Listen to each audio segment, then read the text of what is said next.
The nihilism layer is almost more disturbing than if it was a political motivation, because it's easier to Yeah, understand, where the nihilistic approach is, it's a lot darker in certain types of ways.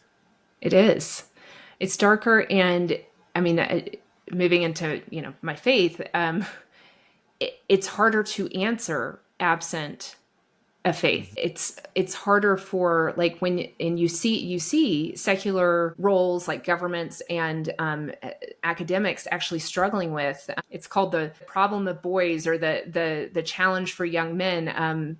There was a book that came out last summer of Men and Boys, and it's just like an academics trying to understand and grapple with something has broken for our boys. They're not Mm-hmm. maturing into men at the same rates, in the same milestones that, Yeah. men 20 years ago were. And why is that? And why are so many of them depressed or anxious? Why are suicide rates higher?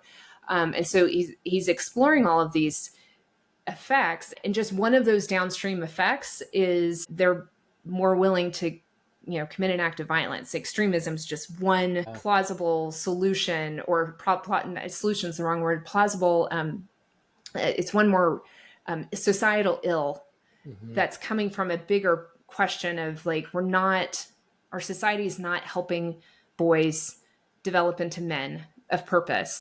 What's fascinating is, for the secular world to try to grapple with answers there, they're having a hard time. Not to say that Christians have better answers, but I do think when we're able to say your dignity and worth comes from being made in the image of God, and that he has a purpose for you, Yeah. that, like, if you believe, right? If you don't believe that doesn't help you. But if you Yeah. believe Yeah. that, like, there's a lot of significance and Mm-hmm. belonging that comes from being a child of God, and that pushes back against the world's message that you don't matter. Yeah, and finding purpose in our Creator that transcends or overrides maybe a lack of it in another way.